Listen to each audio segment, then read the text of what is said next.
Oh, vous êtes là? Bonjour, bienvenue à une toute nouvelle série sur les albums de Tintin. Pourquoi Tintin? Deux raisons. La première, je vais vous montrer que Tintin, c'est pour tout le monde et non pas juste pour les enfants.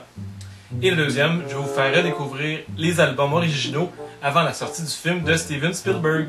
Et le premier album que nous allons redécouvrir ensemble est Le Crabe aux pinces d'or.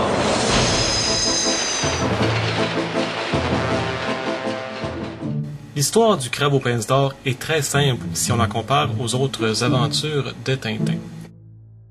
Tintin et les Dupont découvrent sur le corps d'un noyé l'étiquette d'une boîte de crabe sur laquelle il est écrit le nom d'un navire, le Caraboujian. Lorsque Tintin décide d'aller enquêter sur ce bateau, il se fait enlever et emprisonner en fond de cale. Grâce à Milou, il réussit à se libérer et il découvre dans les boîtes de crabe de l'opium. Tintin rencontre aussi le capitaine du navire, nul autre que le capitaine Haddock. Celui-ci n'est pas au courant de ce qui se passe sur son bateau, car il est gardé dans un semi-coma éthylique par son perfide lieutenant Alan.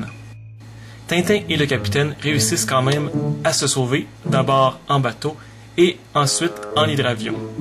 Mais une vilaine tempête les empêche de revenir sur le continent et ils finissent par se cracher en plein désert du Sahara. Leurs aventures se termineront dans la ville portuaire de Bagar au Maroc, dans laquelle ils réussiront à mettre fin au plan des trafiquants de drogue et à leur chef, le puissant Ben Salad. C'est donc dans cet épisode-là que Tintin rencontre pour la première fois le capitaine Haddock, qui à ce moment-là n'est rien d'autre qu'un ivrogne malheureux, agressif et colérique. C'est à se demander comment son foie peut résister car juste dans les pages du Crabe aux pinces d'or, il engloutit 3 bouteilles de whisky, une bouteille de rhum et ce qui semble être une bouteille de vin rouge. On se demande donc comment il peut devenir l'ami de Tintin, surtout lorsqu'on le voit complètement saoul essayer de le tuer. Oui, à la fin de l'album, il fait la promesse solennelle à la radio de ne plus jamais toucher à une goutte d'alcool, mais il faut vraiment la naïveté d'un Tintin pour le croire. D'ailleurs, avec l'arrivée du capitaine Haddock, Milou prend un 3e rôle. Parce qu'il faut l'avouer, ils ont à peu près la même fonction, c'est-à-dire un faire-valoir à Tintin. Ce qui est drôle, c'est que dans Le Crabe aux pinces d'or, ils ont tous les deux une obsession. Pour le capitaine, c'est l'alcool, et pour Milou, c'est des os. Même si l'histoire est assez simple et linéaire, Le Crabe aux pinces d'or est quand même bourré d'action.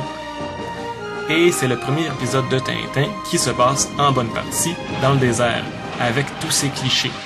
Tout ce qui manque, c'est la musique du film Lawrence of Arabia.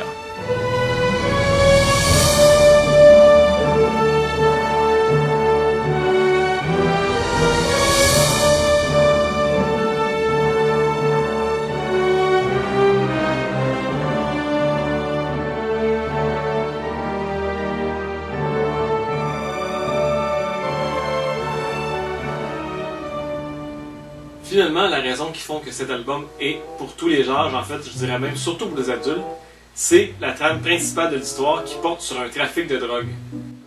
Et aussi parce qu'on y traite avec, disons, assez d'insistance d'un sujet assez grave et assez adulte, l'alcoolisme. Finalement, pour son action soutenue et pour son histoire assez facile à suivre, je donnerais au Crabe aux pinces d'or une note de 7.5 sur 10. Revenez-nous prochainement pour une autre analyse des aventures de Tintin.